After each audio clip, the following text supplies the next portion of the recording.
I think maybe, okay, now I'll leave second thoughts. I need to just carry on getting rid of my PS5 on here. Otherwise, it will, sometimes it decides to be annoying and come back on its own unless I pull the plug on it. So we will just let it do that. And right, one of these poems I'm going to have to read off of my phone because I put it up on the computer, but I didn't worry to copy it off. I have 2 or 3 now on the computer. I must copy them off at some time and put them in the folder. Well, okay, here we go. It would be so nice to write something good. It would be so nice if only we could be nice to a neighbour, stranger or friend. Make everyone happy and all could extend a helping hand for people in need and not be consumed by consumer greed. Things are so blatantly pushed in our face that things we really don't need in our place, but we get coerced and taken in, and before we know it, it's no bargain bin. Pay out for this, subscribe for that. Your money flies away as quick as a rat down a drain pipe, and then sit and think what has been such a good bargain to end so obscene. In the way you get easily manipulated when all of it was so overrated. So we indulge ourselves too much. Do we indulge ourselves too much when someone on the street we could touch with a kind ask if they were in need? Keep something back towards a good deed. It's not for us to decry or dismiss a person whose life has turned out amiss. How do we know what got them there, sitting out in the street with a vacant stare, a look of homelessness, a look forlorn? People do not look back at them. Please do not look back at them with scorn. You will never know how their life has been. We are lucky we have not ever seen, not had experience of a rougher life, not had trauma, abuse, or strife. We now have a home, are well fed, a comfortable place to lay our head. The ones who are able to indulge with pleasure can surely have a thought for ones with lesser measure. It would be such a good world if we all could agree, be kind to all, and never forget we are free. That was my last night's little concoction. That came out from me quite easily. Sometimes it's a struggle, but sometimes if I get something going around in my head, it comes out quite easily. Yeah. Hi, Dan P. Then there's another little one I wrote vaguely on the same theme. Once I get it in things into my head, they don't go away so easily until I put them down on paper. And this might need some tweaking, but so it's quite a rough draft. But we will read it anyway. Sometimes I have to read these things myself through quite often, very, very often, to catch what's right or wrong in them. And as I say, this is along similar lines. You see a person sitting alone in a shop doorway. Would you think, why is he there? Why is he not up and working, earning for himself and doing his share? Problem is, you don't know of this lonely man. Nothing of his background touches you, so you may not understand. Youngsters have left to get away from abuse or bully by, sorry, I really do. This is, yeah, starts the second part. Youngsters have left to get away from abuse or bullying that's hard to bear.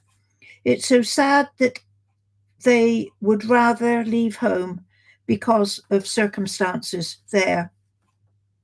Then comes the gangs, the things they must do to join and feel they belong, and do what they will, and then a criminal they may become.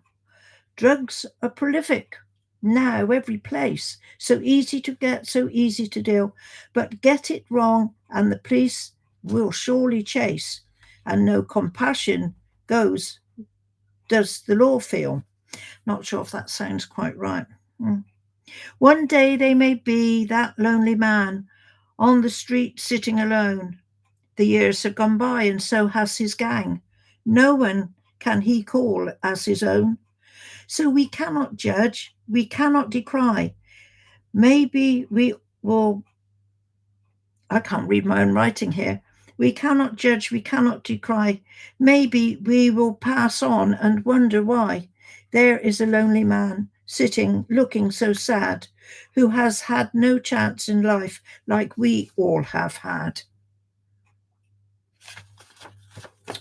There you go. I hate to see people on the street sitting and so they've got nothing in their life at all, have they? But hope that they can get through another day. We used to have quite a few sitting along along by our street, especially up where we are. But I think they've been deterred from doing. There used to be a really nice elderly man used to sit in the doorway. I always used to give him. And he was also always so grateful. What can you do? You know, you can't do, can you, anymore? Yeah. I find my books. What have I done with my books? And of course, they're under a load of other stuff I've got behind me here. How are we doing? Right. So I am still trying very hard to work out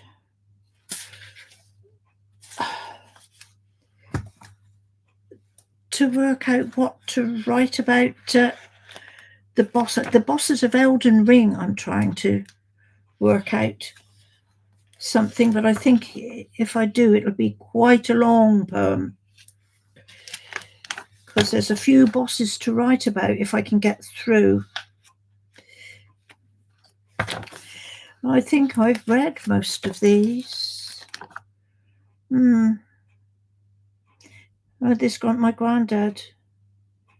I will write this one, but like I say, I feel really sad when I read this, what I've written. This was about my granddad. This is my mum's dad.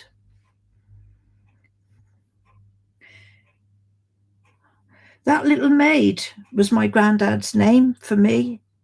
I remember him as a gentleman who would sit me on his knee. I'd sit on his knee, so bony and old. I can remember feeling how bony his knees were. I'd sit on his knee, so bony and old, feel his face all whiskery and body so frail, his skin paper thin, but that kept out no cold, and his eyes all rheumy and pale. He had a moustache that tickled my nose, his hands all gnarly and bent, his body adorned in such old-fashioned clothes, but you still could call him a gent. He heard not a word of anything said. How long he'd been deaf, I don't know. Grandma would shout. He would not lift his head. Her words right past him would go. With me on his lap, his tea he would share. The shake in his hands would be gone. In his saucer he'd pour it for me, sitting there, and Grandma disapprovingly looking on. I wish I had known him from years gone by. Known how he was as a child. Was he always gentle and kind, or had I made him like that, his only grandchild? If I close my eyes, the image is there, as if it was yesterday. A figure so frail, by the fire in his chair, with his pipe puffing away. See, this makes me cry. Right? It is so sad that you're with us no more. My world is a sadder place. Not to see you there when I open the door, not to see the smile on your face. I'm sure you are somewhere watching over me, like an angel who guards me from harm. Your memory stays, and you'll always be in my thoughts, loving and warm. It's my dear old granddad.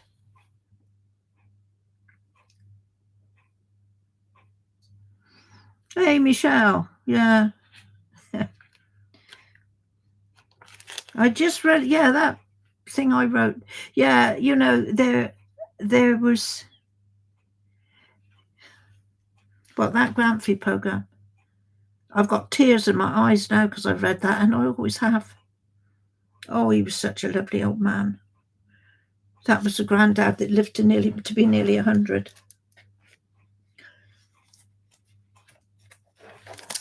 Oh, let's lighten the. Oh, it's another one that no. Let's lighten the mood a little bit. This is called ads.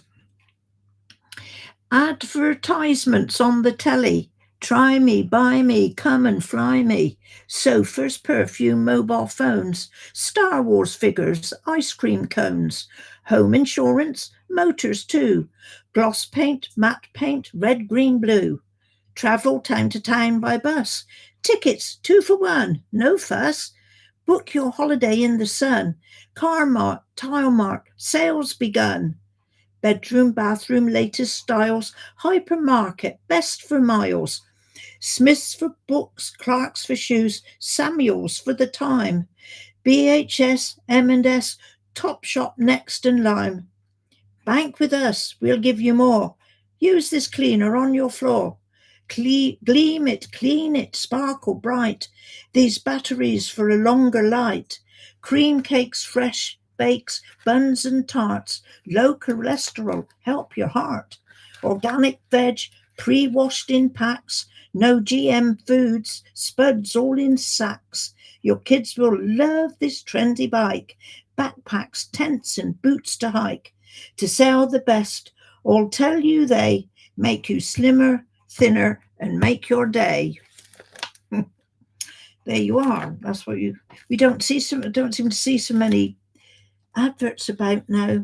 If we do, they're all about the same thing. Oh God, do I need to read this one? No, I don't think so. That brings the mood down again. We are getting through these, aren't we? What about? Oh, this is just something. This was when I was a youngster, and I've sort of started it off with, why can't I fly? Why can't I get my kite to fly? I had various different sorts of kites when I was a youngster, when we were living down more in the countryside. And if I went across and over the road into the farmer's field opposite us, there was quite a hill in the middle of his field with a tree on the top of it. And I used to go up there with this kite, and I used to run like mad down the hill with the kite dragging along behind me, trying to get the blinking thing up in the air. And I could never get a kite to fly. And you will not believe how many times I went up and down that hill when I was a youngster trying to fly my kite. But I wrote a little poem about it. Why can't I get my kite to fly, however fast I run? Whatever things I try to do, it seems it can't be done. The wind's just right, it's breezy here upon this hill, but the silly thing just lies there, does nothing but stay still. It drags along behind me when I begin to run, stays quite firmly on the ground. It really is no fun. It's freezing on this hilltop. I must be mad to stay here. Determination's waning. I'm feeling an absolute failure. I'll pack up and go home now. Sit back and watch TV. Put my feet up by the fire with a nice warm cup of tea. The only wrong thing there is we didn't have TV at the moment, but I think I put that in to give it sort of a nice homely ending. But no, we didn't have TV. It was only the radio. And yeah. So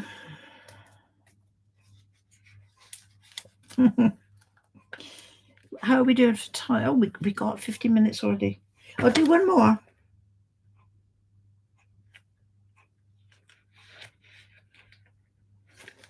Actually, I will finish with. I was going to do that one. I'll finish with this one because this ties in with my granddad poem. This was sort of how we got there. When I went to visit my grandma, we always went on the train. My mother and I, there on the platform in sunshine, wind, and rain. I'd stand there and wait for the train to come, puffing and steaming towards me. The ground would pound with the engine's might and ferocious soot-blackened glory. It's all very well, these modern things, worked by electricity. No one stoking the boiler, no magnificent sight to see. They're all very bland, no atmosphere, nothing to make your heart flip, no noise so loud you covered your ears, no guard to say, have a nice trip. Sit with your back to the engine, was my mother's sage advice. In case you look out the window, you won't get soot in your eyes. Countryside flashing past you, people's back gardens sunlit, corner shops, high street, parkland, all going by as you sit.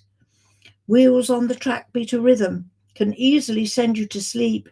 A child with a mother opposite, you might open your eye just a peep. Then you feel the train slowing, the signal box coming in view, station platform appearing. Off we get and join the queue. Ticket clipped as we go out to the exit. There's a porter to see us through, with a smile and a nod to each one and a very polite thank you.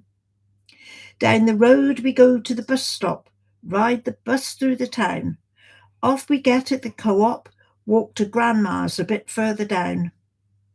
I remember how I'd stand on the platform, waiting for the train to come, standing, pretending it was all okay, when all I wanted was to run.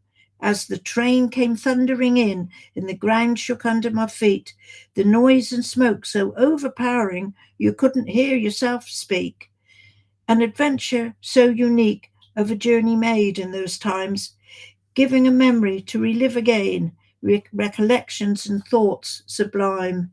And that stays in my head so very clearly, waiting for the train. And they were the huge big steam trains.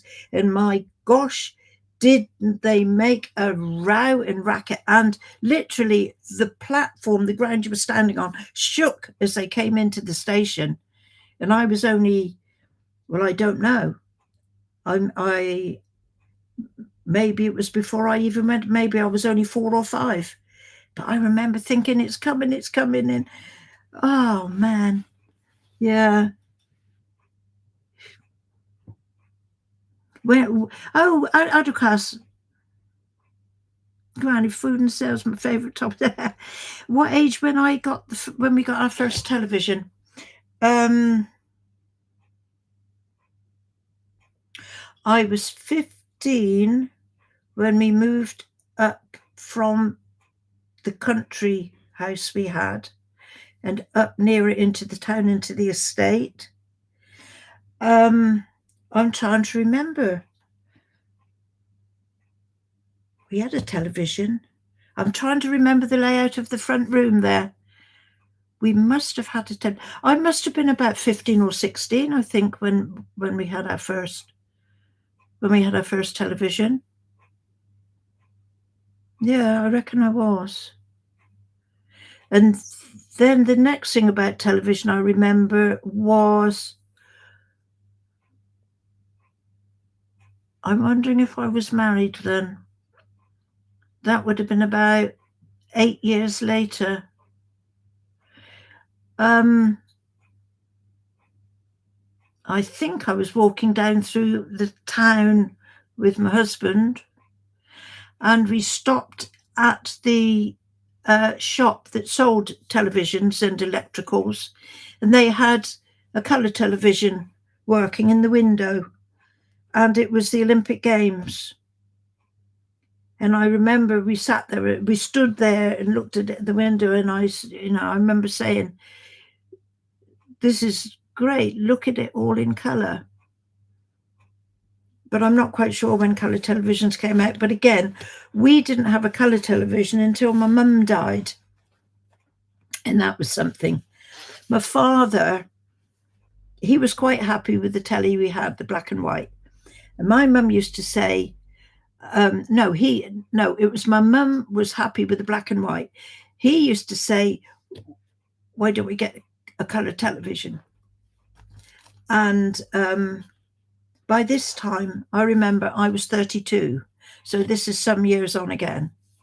And he kept on saying about, and she kept on, what do we want that for? We can see what we want to see there in black and white. You don't have to be any different. And then she died not long after that. I know she died when I was 32.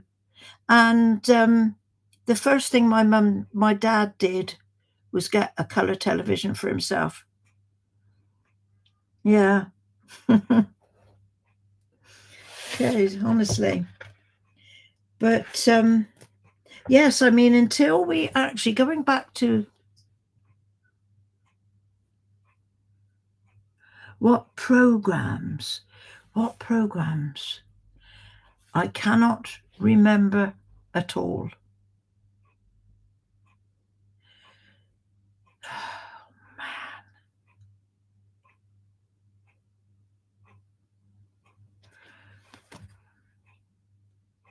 There was quiz shows. There was quite a few quiz shows used to be on. Right, now, hang on. So, yeah. I think I'm beginning to get one or two things coming to mind. Let's get there. There was a quiz show. Now, I'm not sure if that was on the radio. And then did it go to the television? Because I can remember there was a quiz show, and it was run by a man called Arthur Askey. And he was a compere type comedian, known very well on the radio. And he ran this program it was just a program of questions, I think.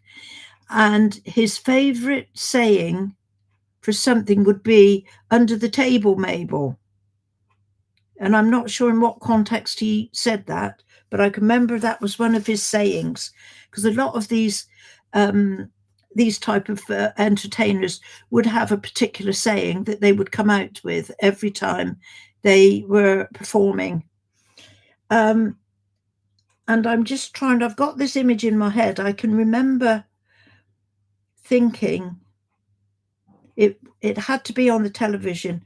Again, it's funny what little images you remember. I remember seeing this couple stood in front of him answering these questions. And I remember thinking, the lady, they were of quite of an age. I would think they were probably pensioners. And yeah, Michelle, I was sort of coming to them in a minute. I can remember looking at them and thinking, the lady was dressed exactly how my grandmother was dressed at one of the weddings that she went to for one of the children. And it looked, but it was what they had in those days. It wasn't new. everything looked second hand, as though you'd gone to a jumble sale and bought it because you needed a coat and you needed a hat, and you couldn't afford it, but this was what you could get. And I remember thinking that this couple, and I also remember the top prize for this quiz show was 2 and sixpence, half a crown. And when they found out they'd won that, it was like they had won £1 million, the look on their faces. So that takes it back a bit as to when a 2 and sixpence, a half a crown coin, could be worth as much. Yeah. And yeah, Michelle talking about the Royal Variety performance on the Sunday night. Yeah, that was Bruce Forsyth. Then later on, not the I'm still trying to think about the black and white. Now, was the Goon Show on when it was black and white? Because I have picked up in the past the one or two skits on YouTube of black and white Goon Show in Monty Python. I'm not sure if Monty Python came on with colour, and the quiz shows then in colour were was a catch. They've brought it back up, and there was a catchphrase, and then there was Michael Barrymore, where he asked. There was so many people sort of stepped up, and then you moved along. Then you got to the end. You moved up the stairs and along, and then down the steps. Gosh, what was that called? And then there was the one where you had to pick a number to pick a box to get a key to see what was in the box. But before you qualified to get through to that, you had to answer questions, but you couldn't say yes or no.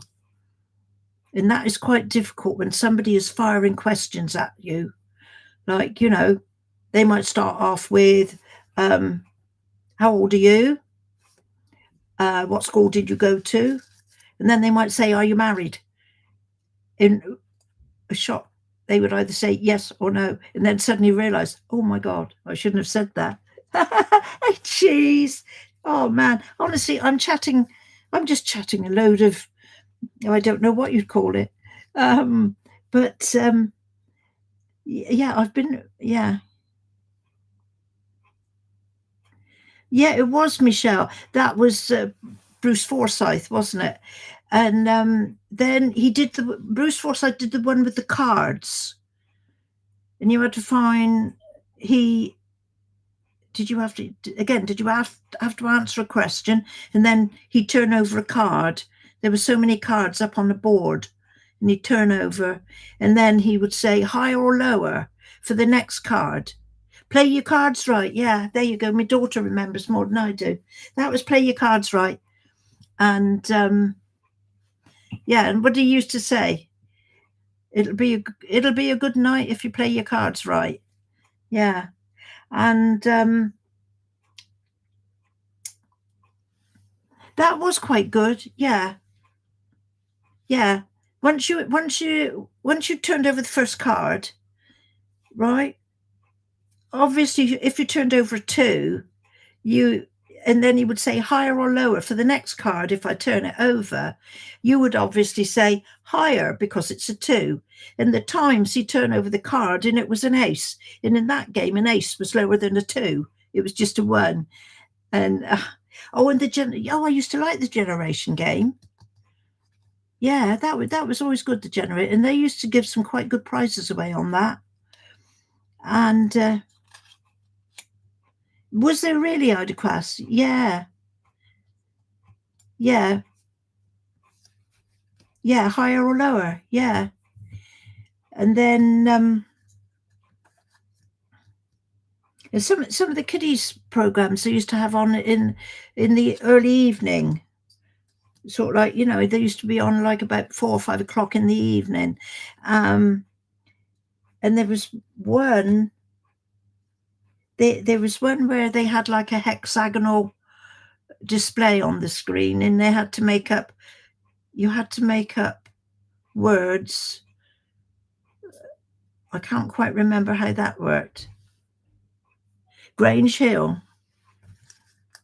That was Michelle's era. Grange Blockbusters. That's the one with the hexagonal things on, and they had to, yeah, ask for a question that possibly had an answer that gave that began with the letter that you'd asked for.